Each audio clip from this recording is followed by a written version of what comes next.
Hello everyone. तो आज हम स्टार्ट करने वाले हैं और एक नया टॉपिक डेफिनेट इंटीग्रेशन का। क्या है वो topic? Properties of definite integrals. तो हम अब कुछ प्रॉपर्टीज़ पढ़ेंगे डेफिनेट इंटीग्रल्स की। तो चलिए स्टार्ट करते हैं। तो चलिए स्टार्ट कर लेते हैं।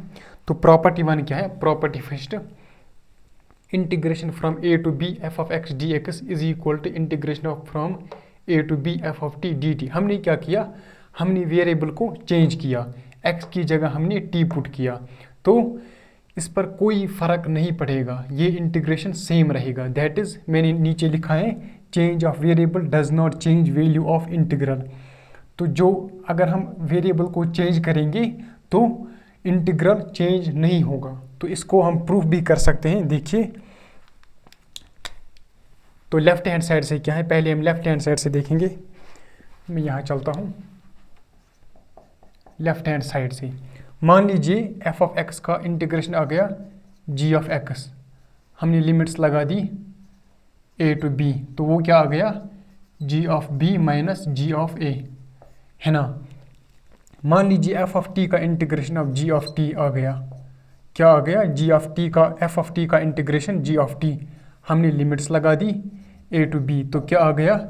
जी of B minus G of A, which is same as left hand side. So right hand side और लेफ्ट हैंड साइड इक्वल है, तो ये बराबर होगा। तो ये प्रॉपर्टी आसान है ना, ये आपको पता ही होगा। तो मैंने इस पर एक एग्जांपल ले ली है, एग्जांपल ले लिया है मैंने इस पर। मान लीजिए इंटीग्रेशन है 0 to a 1 divided by root और A square minus X square D x. तो इसका इंटीग्रेशन क्या आ जाएगा? Sine inverse of X by A, फिर हम लिमिट्स लगा देंगे फ्रॉम 0 to a, तो क्या आ जाएगा? साइन इनवर्स ऑफ, यहाँ पर a पुट करेंगे तो आ जाएगा 1 माइनस साइन 0 आ जाएगा। तो क्या आ जाएगा? ये आ जाएगा पाई बाई 2, ये आ जाएगा 0, तो आ गया पाई बाई 2। अब दूसरा हमने क्या किया? अब हमने वेरिएबल को चेंज किया। अब यहाँ पर क्या था? x, अब हमने यहाँ पर क्या डाला? t, तो यहाँ पर क्या था? x, यहाँ पर हो गया अब t। हमने वेरिएबल को चेंज किया, तो इसका सॉल्यूशन क्या आ जाएगा? Sine inverse of t by A, है ना, फ्रॉम 0 to a, तो आ जाएगा sine inverse of 1 minus sine inverse of 0, तो क्या आ गया? पाई बाई 2 हमारा आंसर। तो ये और ये सेम आ गया, देयरफॉर ये कंडीशन फुलफिल हो गई। कौन? Change of variable does not change value of integral. अगर हम वेरिएबल को चेंज करेंगे तो इंटीग्रेशन चेंज नहीं होगा।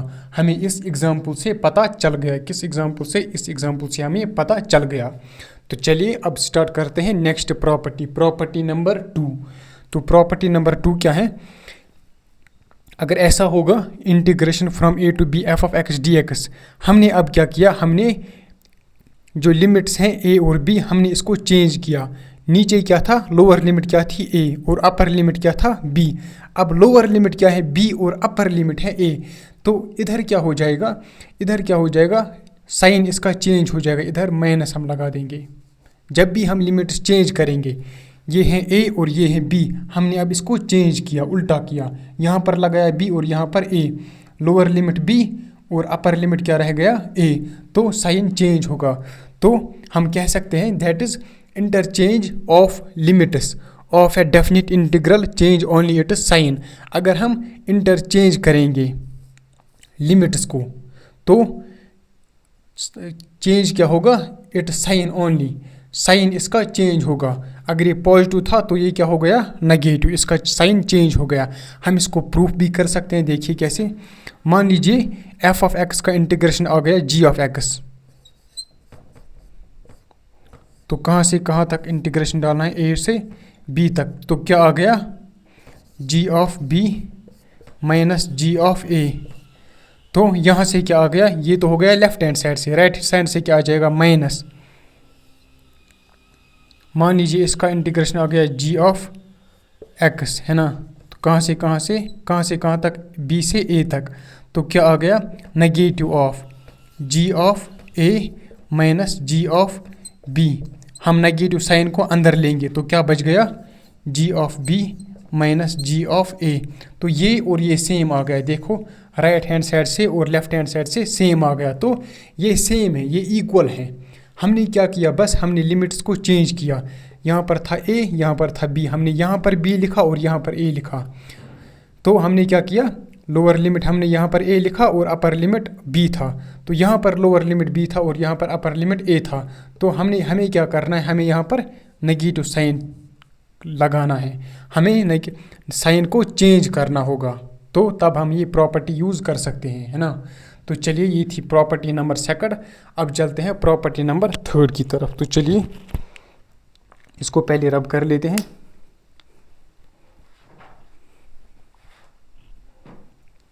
तो ये समझ में आया होगा, इसे नोट कीजिए।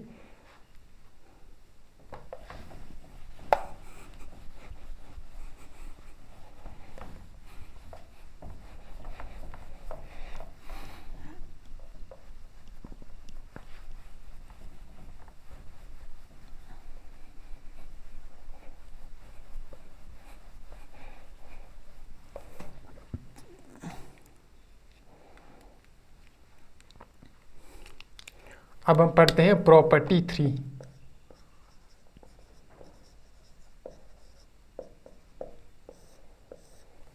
तो प्रॉपर्टी 3 क्या है, मान लीजिए इंटीग्रेशन है from A to b f of x d of x. हम इस इंटीग्रेशन को ब्रेक कर सकते हैं, फिर क्या लिख सकते हैं, integration from A to c f of x d x plus integration from C to b f of x d x. तो हम इसको ऐसे ब्रेक कर सकते हैं। ये आपको धीरे धीरे क्वेश्चंस में समझ आएगा कि हमें कहाँ ब्रेक करना होगा, है ना। फिलहाल तो आप ये रट लीजिए, हमने इसको ऐसे ब्रेक किया। तो हमने क्या किया, ए टू बी था तो हमने इसको ए टू सी लिखा, फिर सी टू बी लिखा। तो हम इसको प्रूफ भी कर सकते हैं। देखिए मान लीजिए एफ ऑफ एक्स का इंटीग्रेशन आ गया जी ऑफ एक्स, तो लगा देंगे हम लिमिट्स ए टू बी, तो वो क्या आ जाएगा, G of B minus G of A. तो लेफ्ट हैंड साइड से क्या आ गया, G of B minus G of A. अब राइट हैंड साइड की बारी है ना, ये क्या था लेफ्ट हैंड साइड से, अब राइट हैंड साइड से। तो यहाँ क्या आ जाएगा, G of X from A to C plus G of X from C to B. तो क्या आ जाएगा, G of C minus G of A plus G of B minus G of C. तो क्या आ गया, जी ऑफ सी क्या हो गया, कैंसल। तो क्या आ गया, G of B minus G of A. तो ये इक्वल बन गया कौन, G of B minus G of A, G of B minus G of A. तो हम इसको ऐसे ब्रेक कर सकते हैं। अगर इंटीग्रेशन होगा ए टू बी से तो हम इसको ए टू सी लिख सकते हैं, फिर सी टू बी लिख सकते हैं, है ना। तो ऐसे हम लिख सकते हैं। तो अब हम इस पर कुछ क्वेश्चंस कर लगाते हैं।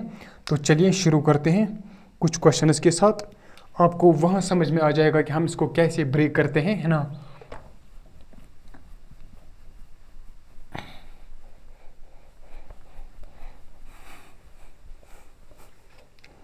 तो चलिए पहला क्वेश्चन स्टार्ट कर लेते हैं।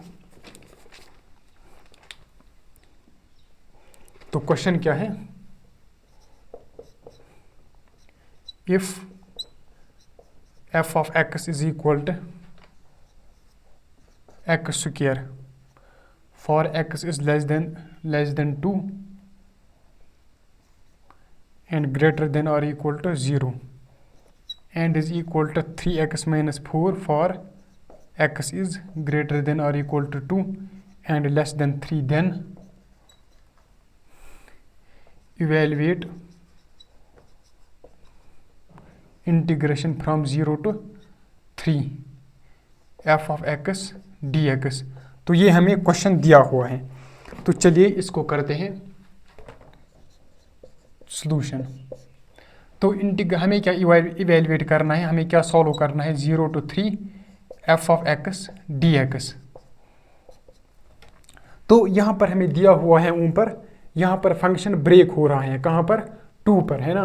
x की वैल्यू क्या है, 0 से ग्रेटर देन और इक्वल और लेस देन 2। तो वैल्यू क्या दिया हुआ है, फंक्शन क्या दिया हुआ है, एक्स स्क्वायर। और 2 और 3 के बीच में फंक्शन क्या दिया हुआ है 3x - 4।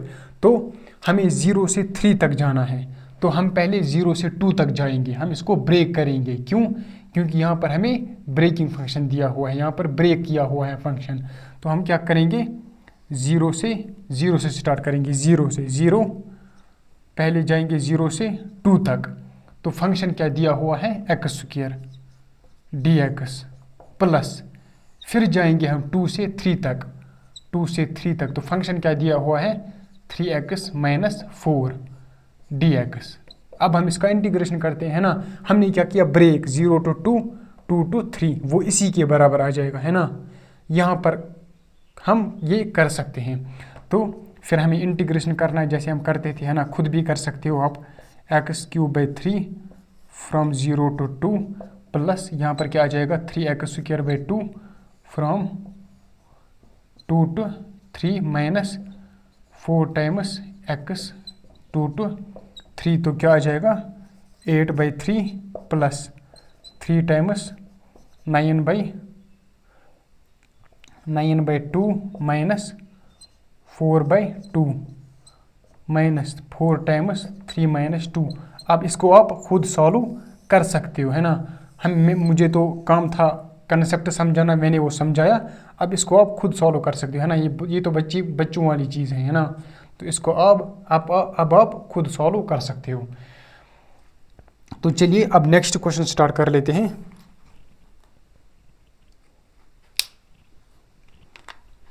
है ना, फंक्शन को कैसे ब्रेक किया जाता है ना, ये तो आसान क्वेश्चन था। अब चलते हैं थोड़े और क्वेश्चंस की तरफ। कैमरा चल रहा है, हाँ।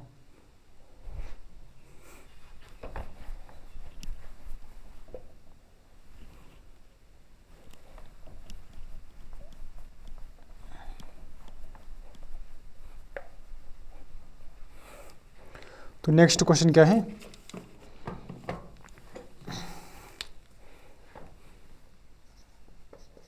Integration from 0 to 1 mod 5x - 3 dx।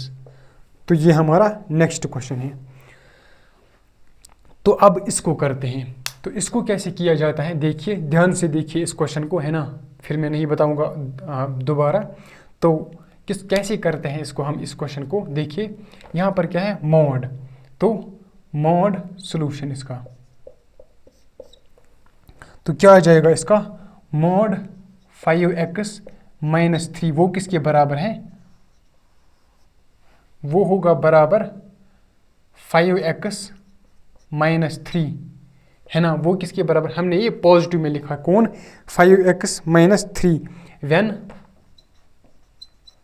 जब क्या होगा 5x - 3 इज ग्रेटर देन 0। जब ये ग्रेटर देन 0 होगा तो मोड किस में खुल जाएगा, पॉजिटिव में। तो 5x - 3 क्या होगा ग्रेटर देन 0। इसका मतलब क्या है, अगर हम इसको सॉल्व करेंगे तो x इज ग्रेटर देन 3/5 और मोड ऑफ 5x - 3 होगा नेगेटिव में खुल जाएगा, ये मोड ऑफ 5x - 3 नेगेटिव में खुल जाएगा, दैट इज -5x - 3 व्हेन, जब क्या होगा 5x - 3 जब लेस देन 0 होगा है ना, तब क्या खुल जाएगा ये नेगेटिव में, that is x is less then 3/5, जब x लेस देन 3/5 होगा। तो चलिए अब हमें ये क्वेश्चन सॉल्व करना है, कौन, तो integration 0 to 1 mod 5x - 3 dx।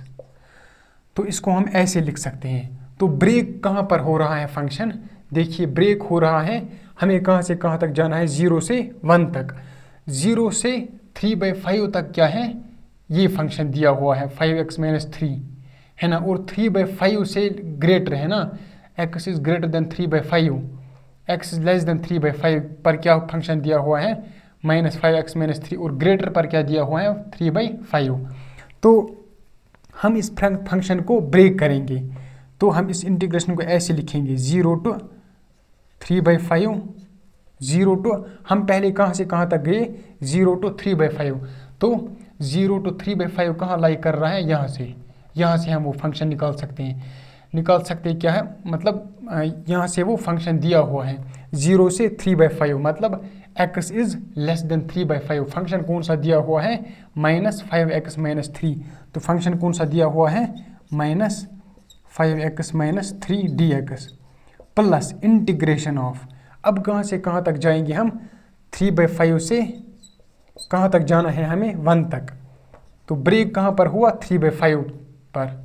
तो 3/5 से 1 तक, तो कौन सा फंक्शन दिया हुआ है, x इज़ ग्रेटर देन 3/5, है ना।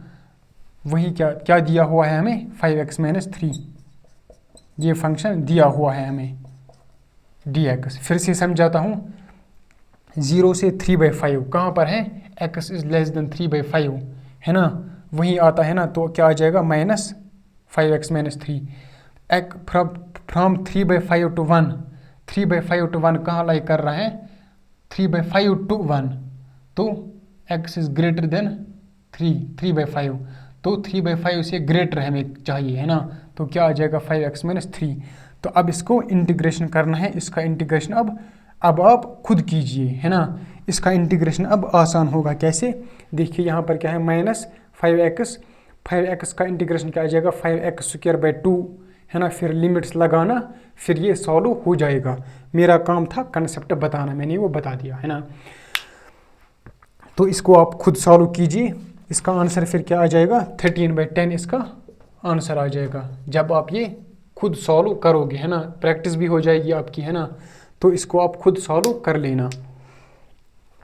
तो चलिए अब चलते हैं नेक्स्ट क्वेश्चन की तरफ।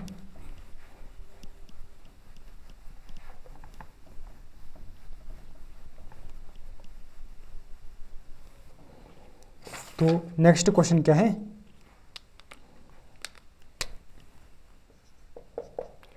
Integration from 0 to π mod cos x dx। तो ये हमारा नेक्स्ट क्वेश्चन दिया हुआ है, तो चलिए इसको कर लेते हैं।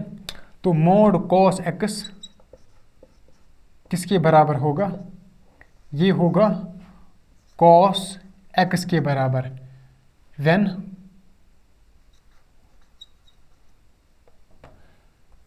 तो ये पॉजिटिव कब होगा, cos x, ये पॉजिटिव किस में होगा, जब x लेस देन, है ना, क्या होगा, ग्रेटर देन होगा 0, और लेस देन किसके बराबर होगा, या इक्वल π/2 के बराबर, लेस देन और इक्वल टू π/2। तो तब क्या होगा, ये पॉजिटिव, है ना। 0 और π/2 के बीच में cos x क्या होता है, पॉजिटिव, ये आपको पता है ना। लेकिन नेगेटिव कब होगा, जब ये दूसरे क्वाड्रेंट में हो, when x is greater than और equal to π/2 and less than π। जब ग्रेटर देन π/2 और लेस देन π हो, मतलब क्या है, जब ये सेकंड क्वाड्रेंट में हो, तब क्या होगा, cos नेगेटिव। तो ये मतलब निकलता है इसका, यहाँ पर इक्वल साइन लगेगा, तो तब ये नेगेटिव होगा। जब भी ये 0 और π/2 के बीच में होगा, तब क्या होगा, cos पॉजिटिव, और जब भी π से और π/2 के बीच में होगा, तब क्या होगा, नेगेटिव, है ना। तो इतना था, तो इसको हम अब सॉल्व कर लेते हैं। तो integration from 0 to π mod cos x dx, इसको हम कैसे सॉल्व करते हैं, तो क्या आ जाएगा, इंटीग्रेशन, ब्रेक कहाँ पर हो गया, π/2 पर, है ना, π/2 पर ब्रेक हो गया। तो 0 से π/2, 0 से π/2 फंक्शन का दिया हुआ है cos x dx plus integration of π/2 से π तक कौन सा फंक्शन दिया हुआ है, माइनस cos x dx। तो इसका इंटीग्रेशन आप खुद कर सकते हो, है ना। cos x का इंटीग्रेशन क्या होता है, sin x, लिमिट्स लगा देंगे 0 to π प्लस यहाँ पर क्या आ जाएगा, माइनस बाहर, integration of cos is sin x from π/2 to pi, तो क्या आ जाएगा, यहाँ पर है π/2 सॉरी, तो क्या आ जाएगा यहाँ पर 1 - 0 minus sin 180 degree is equal to 1 minus sin 90 degree is equal to 1, तो ये क्या आ गया 0, यहाँ पर आ गया 1 हमारा आंसर। तो हमारा आंसर क्या आ गया, साइन 0, एक सेकंड, साइन पाई क्या होता है, साइन पाई होता है 0, है ना, एक सेकंड कुछ गड़बड़ हो गया,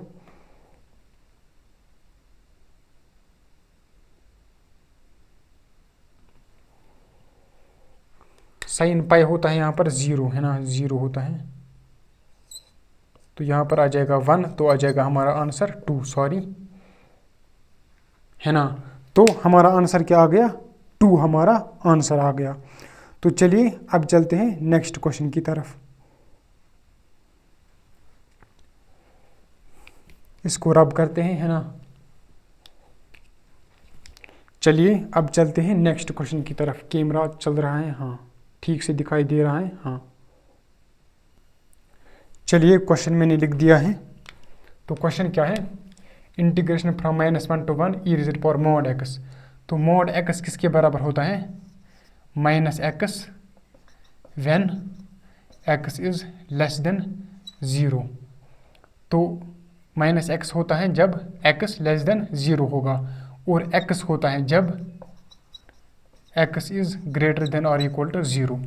तो ये हमारी कंडीशन हो गई, है ना। तो चलिए अब शुरू कर लेते हैं क्वेश्चन को। तो फंक्शन कहाँ पर ब्रेक हो गया, 0 पर।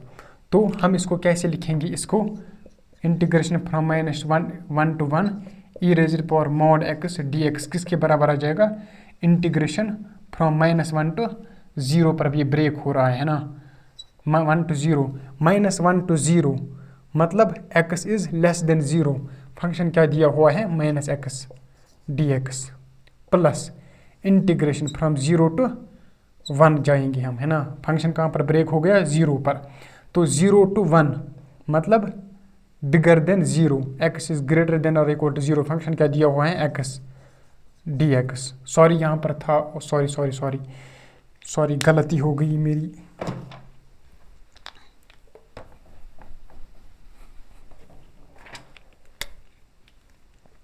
फ्रॉम -1 to 0, -1 to 0 मतलब x is less then 0, function क्या दिया हुआ है -x। तो e⁻ mod x किसके बराबर आ जाएगा, e⁻ -x dx। इसी तरीके से 0 to क्या आ जाएगा फिर 1, तो 0 to 1 मतलब x इज ग्रेटर देन और इक्वल टू 0, तो फंक्शन क्या दिया हुआ है x। तो e⁻ mod x किसके बराबर आ जाएगा, e⁻x dx। तो अब इसका इंटीग्रेशन करना है, इसका e⁻x का इंटीग्रेशन क्या आ जाएगा, -e⁻x from -1 to 0 plus e⁻x का इंटीग्रेशन क्या आ जाएगा, e⁻x ही आ जाएगा फ्रॉम 0 to 1। तो आ जाएगा -e⁻0 is 1 minus e⁻1 plus e⁻1, तो क्या आ जाएगा -1 प्लस e⁻1 प्लस e-1, तो आ जाएगा 2e-2, है ना। तो 2e-2 हमारा क्या आ जाएगा आंसर। तो चलिए इतना ही था, अब आगे चलते हैं और कुछ और क्वेश्चंस लगा देते हैं, है ना।